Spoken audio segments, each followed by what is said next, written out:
I always said when I started this, like, I wanted to do those big milestone episodes.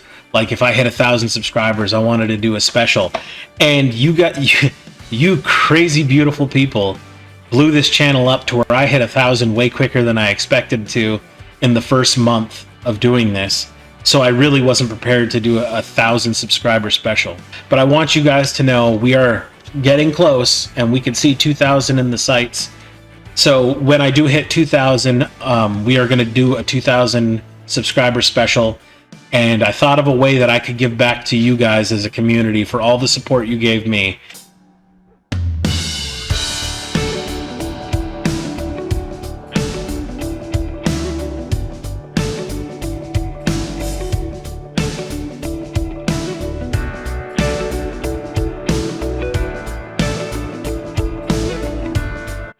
Welcome back, everybody.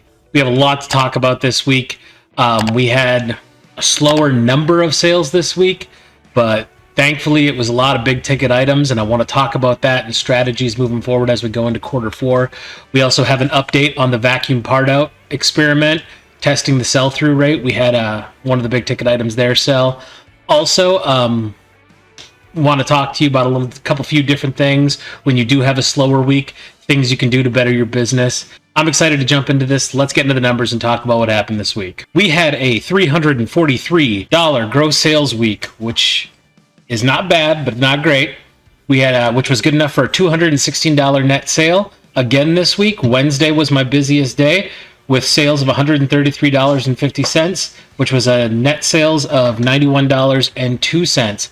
As you guys can see, Flipwise got a little bit of a facelift. They did some upgrades to Flipwise this week. Average gross sale was $34.28. Average net sale of $21.57, which was a 63% net profit margin. Average net profit margin per sale of 59%, which is awesome. I'm happy that Flipwise updated this and added these numbers into the insight screen. I think it's really awesome. Net return by source. Garage sales were the big winner this week, as well as home, sunglasses, two Goodwills, and donated items. Listings by source, sunglasses, a Goodwill, and remotes were the top three. Active listing by price, majority of them are in the under $20, quite a few in that 20 to 50 range. We had 4 in the 50 to 100, and I did have one item listed this week between $100 and $200. All right, spent on new inventory. Part of the Flipwise update was the spent on new inventory is only going to be for things purchased during the week. I didn't go through and run the numbers. I will go through and do the add up for how much I spent for the stuff I listed this week. I just didn't have time, but I will do that in the future. All right, this week we had 85 new listings and 10 sales. For a second there, I was worried I was even going to have a top 10 to bring to you guys, but luckily I got my last sale on Friday, meaning I got skunked on Saturday.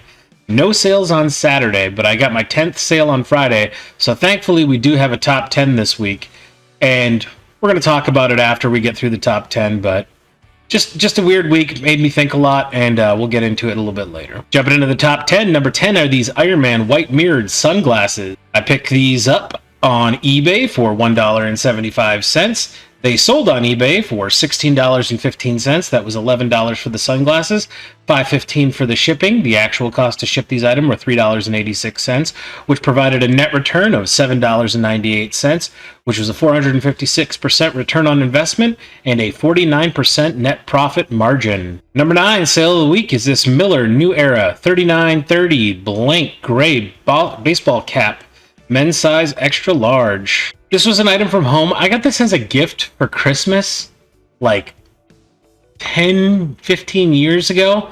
Never wore it. It was always in my own personal hat collection. And I decided to list it, and it sold on eBay this week for $18.78. It was $12.73 for the hat and $6.05 for the shipping. The actual cost to ship this item was $4.55, which provided me a net return of $10.96, which was good enough for a 58% profit margin. Number 8 sale of the week is this utility campy-friendly auto drive car seat backpack. I picked this backpack up at a garage sale 4 months ago. Me and my mom went to a garage sale, and I picked up quite a bit of stuff there. This backpack was tagged for $2. I picked it up. What we initially thought it was a baby changing station for a car. Upon more research, it does serve that function, but it has a whole bunch of other functions. It hangs on the back of a car seat. It's got a cooler inside of it. It's got a little table that comes down to where if you did have to change a baby, all kinds of different pockets. It's a really neat item. It sold on eBay this week for $24.42, which is $15.82 for the backpack and $8.60 for the shipping. Actual cost to ship this item was $7.43. which provided me a net return of $11.65, good enough for a 583% return on investment and a 48% net profit margin. Number 7 sale of the week is this Pyramid Bookrest tablet iPad pyramid pillow owl print with pocket without the marker. So, as some of you guys know, last month the end of July, the last day of July, I had a lady call me up on a Sunday. It was the last Sunday of July, and she called me up. And she knew that I was getting into the eBay reselling business, and she asked me if I wanted to come and take all her stuff, and I did. This was one of the items that she donated to me. It is a pillow, essentially, that's in the shape of a pyramid, and you rest your book on it. It's got pockets for earbuds, and on the very top of it, it's supposed to have a tassel that comes out. It's a bookmark. That was missing from it. I made sure I put that in the listing, as a defect. Hey, this doesn't have the bookmark on it. And it did sell on eBay this week for $20.60, which was $12 for the actual pillow itself and $8.60 for the shipping. The actual cost to ship this item was $5.15, which provided me a net return of $11.78, good enough for a 57% profit margin. Number 6 sale this week is this new with tags body glove sports sunglasses. I purchased these sunglasses from eBay for $1.12. They sold on eBay for $20.63. That was $15.28 for the sunglasses, $5.35 for the shipping. Actual cost to ship the sunglasses was $4.02, which provided me a net return of $11.87, which was a 1,060% return on investment, good enough for a 58% net profit margin. One thing about these sunglasses, whenever you're doing listings, you always want to look for keywords.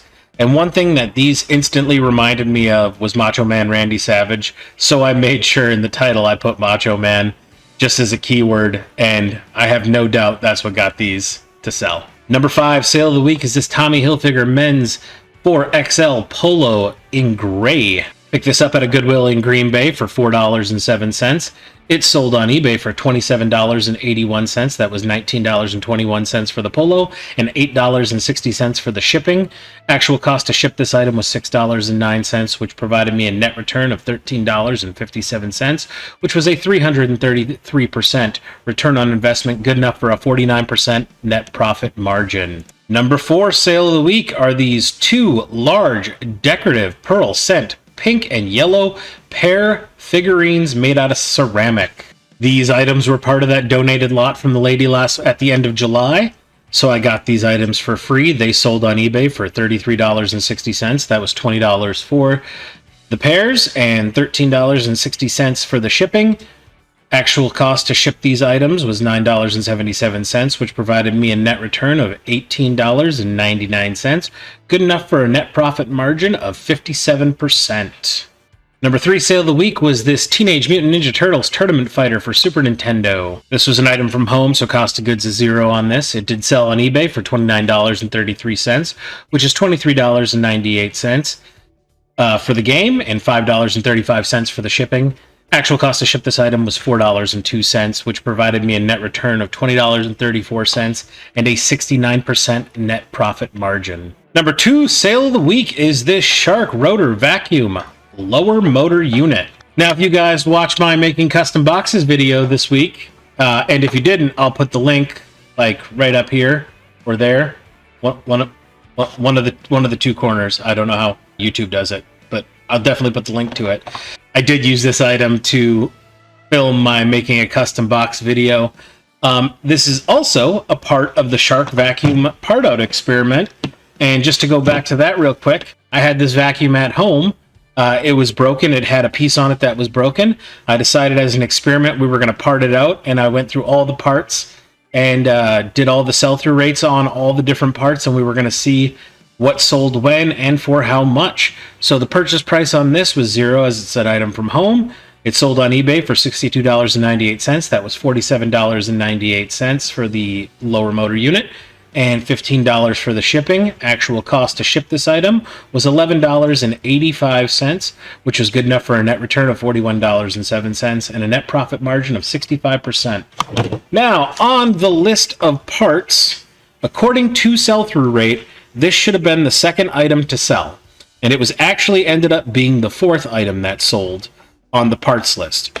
The number one item that was supposed to sell according to sell-through rate was the bare floor brush, and that did sell at number 1. And then number 2 should have been the item that sold at number 3, which was the spinning brush. That sold for $13.43. And then for number 3 was the item that, according to sell-through rate, should have sold number 6, and that was the angle brush. That sold for $10.45. And then the lower motor unit, which was supposed to be the second item sold according to sell-through rate, sold this week for $41.07. So currently, from that part out vacuum in net profit, I've made $102.49, and I still have the wand, the curve brush, the base, the reach head, the angle brush, and the dustbin that are still up for sale right now. And we will continue tracking those numbers, and one day, hopefully soon, we'll have all the parts sold and we'll know how much money we made off of parting out this vacuum cleaner. I love parting out vacuum cleaners. This was in working condition. I did take a video of it running. I think that helped facilitate the sale for the price it had. And it sold to a church in Minnesota, so I was really excited that it was headed to that church in Minnesota. Also, in the video that I did, the custom box video for boxing this item up, I forgot to put in the numbers for it. So if I would have just, and real quick, because I have also a lot of people who ask me about calculated shipping, how do you get the measurements and the weight? Which is a very valid and good question. So here's what I do. Again, this is another thing where there's 1,000 ways to do it.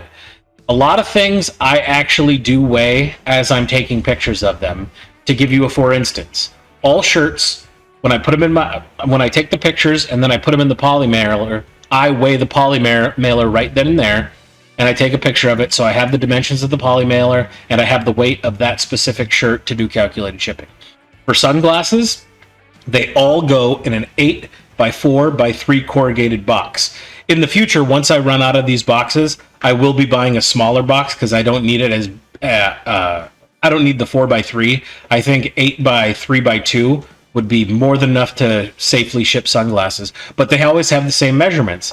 And then photographing, I know all sunglasses, no matter their size, inside that box I currently have are 3.5 to 3.7 ounces.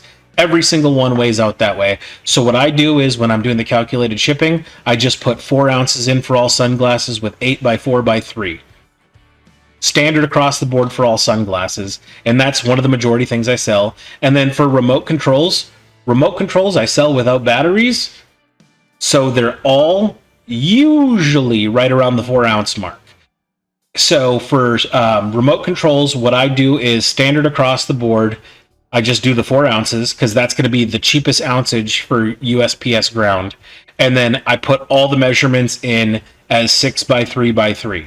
You're going to have some that are longer than that. You're going to have some that are shorter than that. But when you have a product that's light, as long as the measurements are under 12 inches, it doesn't matter. All that matters is the weight. So I'm charging people the lowest shipping cost for USPS ground at 4 ounces for remote controls. And then it doesn't matter if the remote control is 10 inches long or 3 inches long. All shipping is going to be the same for anybody looking at all remotes. So if you live in Chicago and you look at 14 of my remotes, the shipping is going to be the same on all the remotes. If you live in Los Angeles, it's going to be the same on all remotes. It's going to be more, but it's going to be the same on all remotes. So that's how I handle it. And then for other individual items, stuff like this that's big, how I do it is I take a tape measure out, I measure what the actual width of the actual product is, and what I'll do is I'll add 3 inches onto it, 1.5 inches on each side, up, down, and the depth. And I use that for the calculated shipping. I actually will weigh the item out, and then what I do is I add either 3/4 of a pound or a pound, depending on the size of the item and the size of the box I think it's going to need. And then when a big item's, or I will pre-package it. Some items I actually pre-box, pre-weigh, pre-measure, but for this one I didn't pre-box. So this one I weighed it, I added another pound to it, and then I did its measurements, adding 1.5 inches on each measurement, on each side of the product to get the calculation for the box. Now the box that I had in the video, had I left the box the way it was and not cut that box down, the actual cost to ship this item would have been $19.90. It was in that area. It was in the 1980 to 1990 area. So by going through and cutting that down, it brought it down to $11.85. So I saved essentially $8 on shipping by creating a custom box. And that video is pretty much done in one take. I think there was one cut where I just paused and looked like an idiot for 15 seconds. So it took me less than 10 minutes to make that box. So is $8 worth the 10 minutes of your time? To me, I think it is. That's my own personal opinion. $8 for 10 minutes might not be worth your time, and I understand it, and just put it in the box it fits in and send it out. But that's how I handle calculated shipping, so I hope that answers everybody's question. And the number one sale of the week is this Mitchell & Ness Green Bay Packers 1966 Ray Nitschke jersey, size 44. So my first month as a reseller, I went to a garage sale, and it was a family garage sale, and you could tell the family, where we live, you're either a Packers fan or you're a Lions fan. In the Upper Peninsula of Michigan, that's just how it works out. And you could tell this household that I was in was a divided house. Half the family was Detroit fans, the other half were Green Bay fans. And they were just getting rid of a lot of stuff. I think the kids were leaving for college. They had a boy and a girl who I think were twins. And there was just a lot of like sports equipment, sports memorabilia, cards, all kinds of stuff, purses, stuff like that.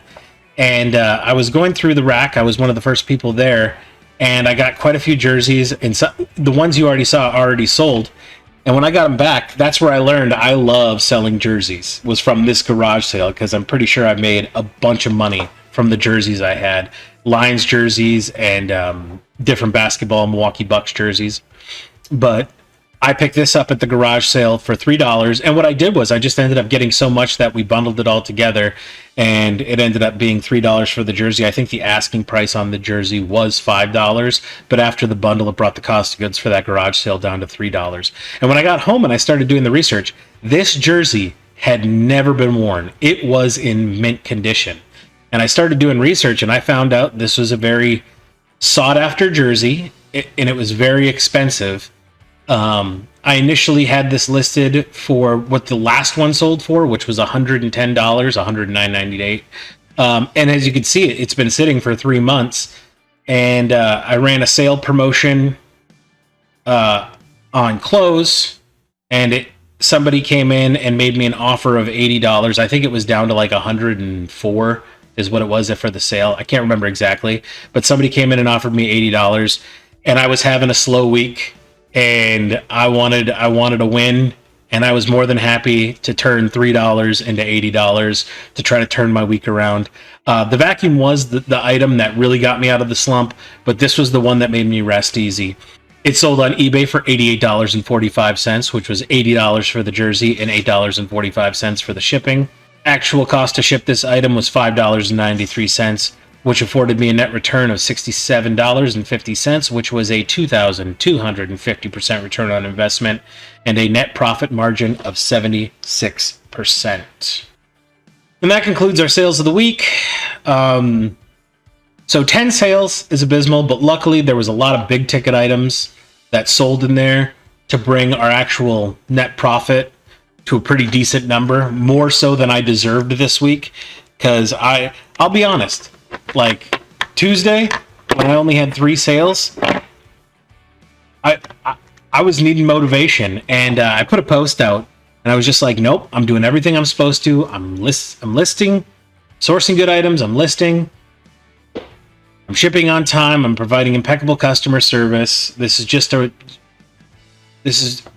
passing. This is something that's happening right now, and I don't understand it. And I was really getting in my own head as to what was going on. And then I started watching a lot of the other eBay YouTubers, and I noticed a trend that there were some that were doing really good this week, but I also noticed a trend that were saying their sales were down and they're slower. And I was thinking to myself, at least I'm not alone. And it gave me relief knowing that I wasn't the only person going through it. I put a post out on YouTube, community post. Push through, guys. When you get to that point, don't get down, don't get blue, start working harder. And I used a lot of the downtime I had this week to redo my clothing inventory, because I do an infinite numerical system. So every now and then you got to go through, clear it out, condense it down, and make room. And I did that this week. I had the time to do that. I went through and organized a lot of stuff. I refined my process for taking pictures of sunglasses, remotes, and hard goods, where now my efficiency of taking those photos is super quick. I have actually got a draft bank set up in eBay again, to where I'm ahead of the game, and I'm making sure that those 12 listings are going to get out. And I'm also afforded the time that if I want to go out sourcing all day long and not worry about listing today, that's already taken care of and done. Use those downtimes to do something to better your business, and don't look at it as you're failing. There's going to be good times and there's going to be bad times. And then you've just got to figure out what's going on, correct course, make the corrective actions to do so. Last night, I was up super late, and I was thinking, all right. And the big problem with last week is not that it was slow. I mean, there was no ability to send offers. There was no messages from people asking me questions of a product. It was just radio silent on eBay. And I'm not a doom and gloom guy. So if you are coming here looking for like ragey clickbaity titles and me talking about how horrible eBay is, again, I'm not the guy for you. I believe eBay wants me to make money because they want to throw a tax on me so they can make money. I mean, this is capitalism, the game. Everybody here is trying to make money. The benefit for me in this whole journey is, I'm not joking when I say my life is hyper budgeted right now, and as long as I make $65 a week, I'm covering all my expenses. That's literally what I need to make in eBay. Anything more than that is a bonus, and I save every penny I have for a rainy day. So I, wanting to bring value to you guys, decided, okay, let me see if I can turn this around and try something new. So last night I was up until 2:30 in the morning, and I went back and I did the mass for the first. I dabbled with the end and relist or sell similar, but last night I did an in mass, ending anything over 90 days and doing a sell similar. And I also got a little bit more aggressive in pricing and trying to change a few things up. And I woke up this morning to two sales already. I had the ability to send 15 offers out, and I received 3 messages from products. So it looks like there's something to that. That's something you can do in a downtime, is go back and look at your inventory that's not getting views, that's not moving, and consider doing an end in relist. And I know I have a store subscription, which affords me to do that a little bit easier, but I have the 1,000 item store subscription, which I think next month I'm probably going to upgrade to the 10,000 item store. And then that way I can end relist or end and sell similar all I want. For this go around and this experiment, I did end and sell similar, because I know there's a big split divide on what's better, the end or relist or end or sell similar. I think they're basically the same thing. I'm not 100% sure how it works, but we're going to see how it plays out. Also,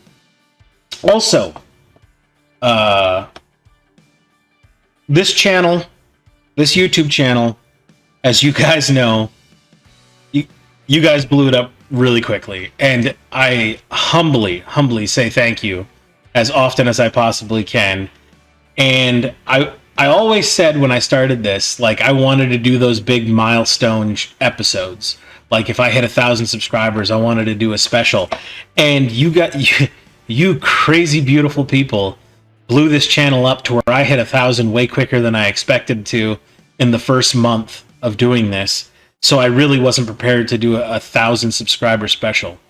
However, 2,000, I got a little bit more breathing room to plan it out.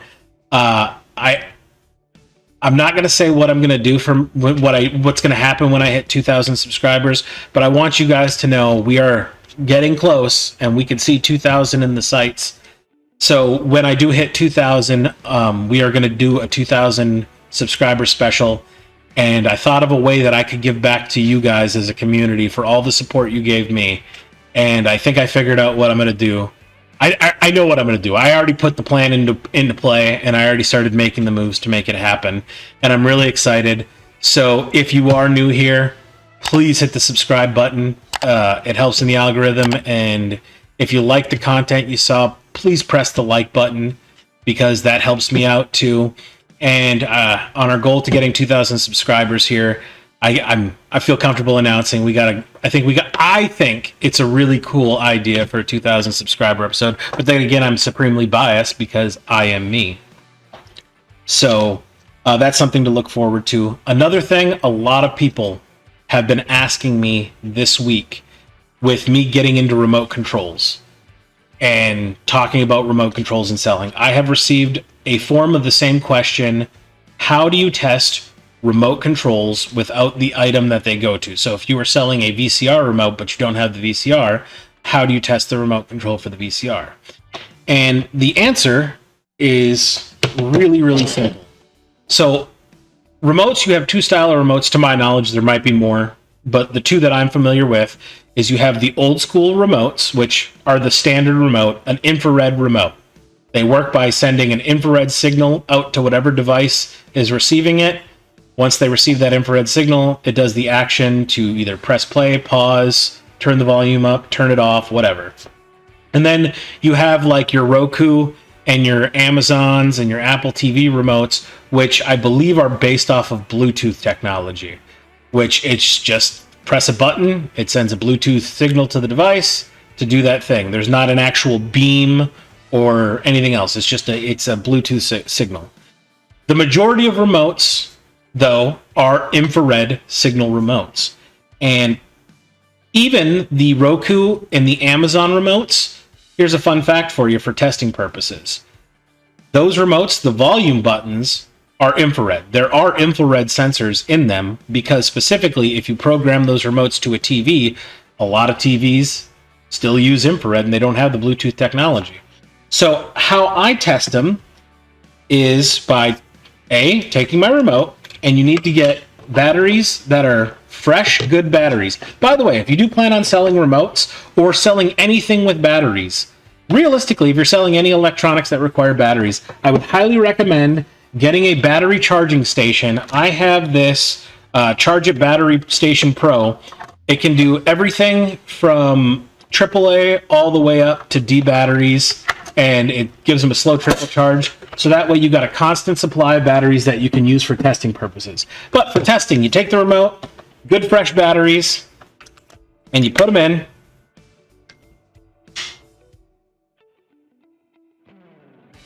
And the human eye cannot see the infrared signal that comes out. The way the human eye works, we have a very limited window on the color spectrum that we can see. And infrared, believe it or not, is on the color spectrum. However, the cell phone you have in your pocket, the camera on it, that camera can see infrared. The camera that you are watching me on can see infrared. So let's do some of that YouTube movie magic and do a little bit of an editing trick, and I will test this remote right here in front of you. That's better. Now that it's dark out, we can see the infrared light that plays off. So here's the remote with the fresh batteries. Point the remote at the camera, can be your cell phone camera or any camera, and just start pressing buttons. And if you see the infrared light beeping off as you press all kinds of different buttons, you know that that remote control is working. It is sending a signal, which means it's in working order. Now, all a remote control is a board. And there is times where there could be circuits broken off on the board. So when you're testing remotes, make sure that you're pressing all the buttons and all of them are lighting up. Now for me, as you guys know, all remotes I sell, I take a video depicting what you're seeing right now on your screen, showing the remote control work. And I think that's going to be a competitive edge for me selling remotes in that market. All right, let's turn the lights back on. There, that's better. So I hope that answers that question for you guys on how I test my remotes. It's super easy. There's nothing to it. It's not quantum physics. Everything just requires work. That's it. Also, and just last message, if you guys do have a slow sales week, don't let it discourage you. Don't let it bring you down. Don't let it stop you from growing your business into what you want it to be. Just barrel down, keep doing what you're supposed to, source the good items, get those listings listed, and make sure you're shipping on time. Other than that, college is going pretty good. It's college, it's English and history. I haven't got any of my history grades back yet whatsoever. So far, though, in English, straight A's in English, waiting for history grades to come back. And that's all I got there. And yeah, I'm looking forward to this week. I'm going to visit a friend in Wisconsin on Tuesday, so I plan on doing quite a bit of sourcing on my way down and way back from seeing my friend. Hopefully we'll get some good stuff in that way. I'm finally starting to get the death pile completely under control. Still got quite a bit of clothes, still got a lot of sunglasses, a lot of remotes, but I'm going to get those listed and up. And that's all I got for this week. I hope you guys had a great week. I hope you guys have a great week to come. If you have any questions, leave them down in the comments section below. Make sure you hit the like and subscribe button. Thank you guys so much for watching, and I'll see you next Sunday.